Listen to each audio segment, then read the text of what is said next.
రాష్ట్ర వ్యాప్తంగా కురుస్తున్న భారీ వర్షాల కారణంగా జలాశయాలు నిండు కుండలా మారాయి. ఇక భద్రాచలం వద్ద గోదావరి నది కూడా ఉధృతంగా ప్రవహిస్తోంది. ప్రస్తుతం 43 అడుగుల వద్దకు వరద నీరు చేరడంతో అధికారులు మొదటి హెచ్చరికలు జారీ చేశారు. సాయంత్రానికి 48 అడుగులకు చేరనున్నట్లుగా ఈ ఇరిగేషన్ అధికారి జానీ తెలిపారు. దీంతో అధికారులు రెండవ ప్రమాద హెచ్చరికను కూడా జారీ చేయనున్నారు. అనంతరం మరికొంత మేర 50 అడుగుల వరకు పెరిగి తగ్గుముఖం పట్టే అవకాశం ఉందని అధికారులు అంచనా వేస్తున్నారు.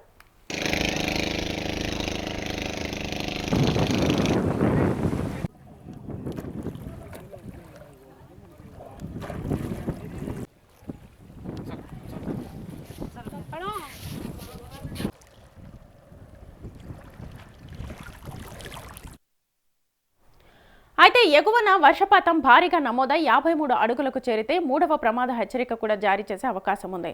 ప్రస్తుతం భద్రాచలం వద్ద గోదావరి నది నుంచి 9,32,288 క్యూసెక్కుల వరద నీరు దిగువకు విడుదలవుతోంది.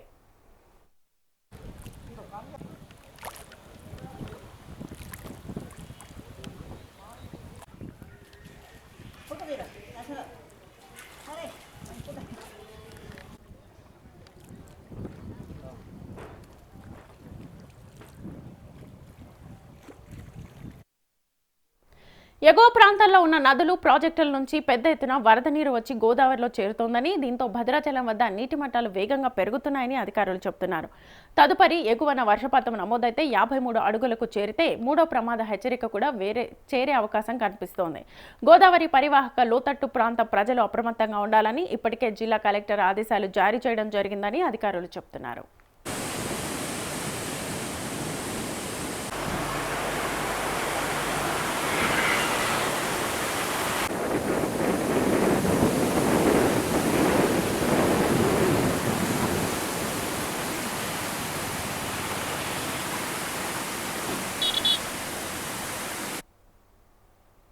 నాటికి ఇదే అంశానికి సంబంధించి ఫుల్ డీటెయిల్స్ మా ప్రతినిధి అన్వేష్ అడిగి తెలుసుకుందాం. అన్వేష్,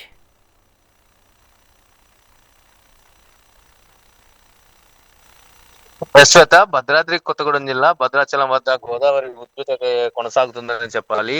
ప్రస్తుతం భద్రాచలం వద్ద గోదావరి ఉగ్ర రూపం దాల్చిందని చెప్పాలి. ప్రస్తుతం భద్రాచలం వద్ద ఈ రోజు ఉదయం 10 గంటలకు గోదావరి 43 అడుగులు మొదటి ప్రమాద హెచ్చరిక చేరి ప్రవహిస్తుందని చెప్పాలి. 9 లక్షల క్యూసెక్కుల నీటి ప్రవాహంతో భద్రాచలం వద్ద గోదావరి అయితే దిగువకు ప్రవహిస్తుంది. అటు మేడిగడ్డ, తర్వాత కడెం ప్రాజెక్టు, అలాగే సమ్మక్క సారక్క బ్యారేజ్ నుండి కూడా భారీగా వరద నీరు భద్రాచలం గోదావరికి అయితే చేరుతుందని చెప్పాలి. ఇటు భద్రాచలానికి కిందగా ఉన్నటువంటి ప్రాంతాలు ఏవైతే అటు కూనవరం, చిత్తూరు మండలాల్లో ఉన్నటువంటి శబరి మరియు అలాగే ఆ కూనవరం వద్ద పోటేయడంతో భద్రాచలం వద్ద గోదావరి కూడా విపరీతంగా పెరుగుతుందని చెప్పాలి. ఏది ఏమైనప్పటికీ భద్రాచలం వద్ద గోదావరి అయితే ఇప్పుడు ప్రస్తుతం 43 అడుగులు దాటి కూడా 45 అడుగులకు చేరుకుని ప్రవహిస్తుంది.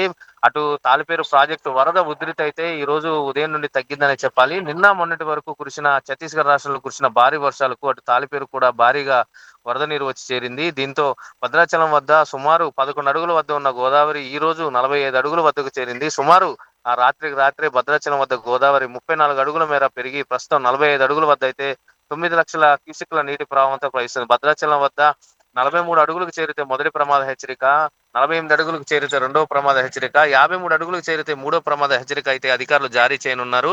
ఏదేమైనప్పటికీ లోతట్టు ప్రాంత ప్రజలైతే అప్రమత్తంగా ఉండాలని అధికారులు ఇప్పుడే భద్రాద్రి కొత్తగూడెం జిల్లా కలెక్టర్ అంకిత్ అయితే ఇప్పటికే అధికారులు అయితే సూచించారు. అటు ప్రజలకు కూడా అప్రమత్తంగా ఉండాలని, అంతేకాకుండా ప్రజలు అటు అధికారులతో సహకరిస్తూ, అధికారులు ప్రజలకు సహకరిస్తూ ఆ సహాయక చర్యలు అయితే చేసుకోవాలని చెప్పి, ఒకరికి ఒకరు సహకరించాలని చెప్పి అంకిత్ అయితే ఇప్పటికే సూచనలు జారీ చేశారు. ఏది ఏమైనప్పటికీ భద్రాచలం వద్ద నిన్న మొన్నటి వరకు గోదావరి ఇసుక తిన్నెలతో దర్శనమిచ్చింది. ప్రస్తుతం అయితే ఉగ్ర రూపంగా దాలుస్తుందని చెప్పాలి. భద్రాచలం వద్ద ప్రస్తుతం గోదావరి 45 అడుగులకు చేరి 9 లక్షల క్యూసెక్కుల నీటి ప్రవాహంతో దిగువకు ప్రవహిస్తుంది.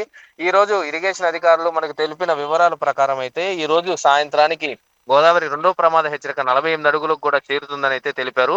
ఏదేమైనప్పటికీ గోదావరి 50 అడుగులకు కూడా చేరేంత నీరు పైన ఉండడంతో అధికారులు అయితే తగు జాగ్రత్తలు చేపట్టారని చెప్పాలి. ఇప్పటికే భద్రాద్రి కొత్తగూడెం జిల్లా కలెక్టర్ మరియు అలాగే భద్రాచలం ఎమ్మెల్యే తెల్లం వెంకట్రావు, అలాగే భద్రాచలం సబ్ కలెక్టర్ మినాల్ శ్రేష్ఠ కూడా ఇప్పటికే భద్రాచలం చుట్టుపక్కల ఉన్నటువంటి లోతట్టు ప్రాంతాలను అయితే పర్యవేక్షిస్తున్నారు, అలాగే తిరుగుతున్నారు. ఆల్రెడీ తిరిగి అక్కడ ఉన్నటువంటి ప్రజలకు కూడా గోదావరి పెరిగే అవకాశం ఉందన్న జాగ్రత్తలు చేపట్టాలని, అధికారులకు సహకరించాలని అయితే వాళ్ళు తెలుపుతున్నారు. శ్వేత. నరేష్. సో మొత్తానికైతే లోతట్టు ప్రాంతాల్లో ప్రజలు అప్రమత్తంగా ఉండాలని ప్రమాద హెచ్చరికలు అయితే జారీ చేసినటువంటి అధికారులు ఇప్పటికే చెప్తున్న సిచ్యువేషన్ కనిపిస్తోంది.